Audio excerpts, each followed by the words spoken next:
বন্ধুরা, জীবনে চলার পথে কখনো কি এমন মনে হয়েছে যে আপনাকে দিয়ে কিছু হবে না? বারবার চেষ্টা করেও যখন ব্যর্থতার মুখ দেখতে হয়, তখন আমাদের আত্মবিশ্বাস ভেঙে যায়। আজ আমি আপনাদের এমন এক গল্প শোনাবো যা আপনাকে শেখাবে নিজের ভেতরের খুঁত বা দুর্বলতা নিয়েও কিভাবে আপনি হয়ে উঠতে পারেন অনন্য। গল্পটি এক বৃদ্ধ জলবাহক এবং তার দুটি কলসকে নিয়ে। অনেক অনেক দিন আগে এক গ্রামে একজন বৃদ্ধ জলবাহক বাস করত। তার কাজ ছিল পাহাড়ের উপর থেকে ঝর্ণার জল নিয়ে রোজ গ্রামের মানুষের কাছে পৌঁছে দেওয়া। তার কাঁধে ছিল একটা লম্বা বাঁশ, যার দুপ্রান্তে ঝোলানো থাকতো দুটি বড় মাটির কলস।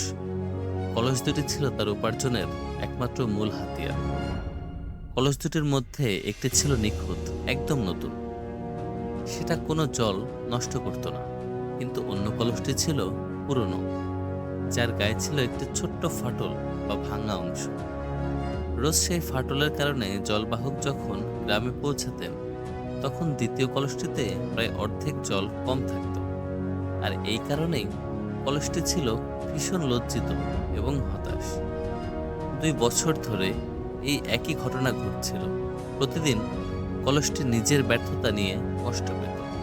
সে দেখত তার পাশে থাকা নিখুঁত কলসটি তার দায়িত্ব পুরোপুরিভাবে পালন করছে, কিন্তু সে করতে পারছে না। একদিন অতিরিক্ত কষ্টে সে জলবাহককে বলল, প্রভু, আমি খুবই দুঃখিত। আমি আপনার কোনো কাজেই সহায়তা করতে পারছি না। আমার এই ফাটলের জন্য আপনি রোজ অর্ধেক জল হারাচ্ছেন। আমার ভেতরে জল ধরে রাখার ক্ষমতা নেই। দয়া করে আমাকে পাল্টে দিন। জলবাহক হাসলেন।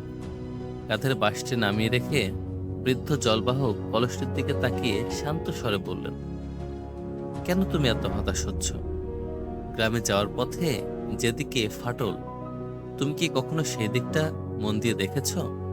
কলসটি বলল, না প্রভু, তবে এসো, আজ ফিরতি পথে তুমি মন দিয়ে দেখবে। এই কথাটি বৃদ্ধা বললেন।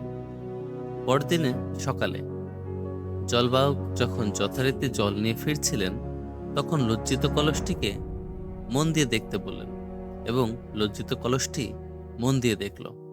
তার পাশে অর্থাৎ ফাটলের দিকে রাস্তার ধার ঘেঁষে রং বেরঙের সুন্দর ফুলের একটি দীর্ঘ সারি, আর অন্য পাশে নিখুঁত কলসটার দিকে কোনো ফুল নেই, শুধু রুক্ষ মাটি।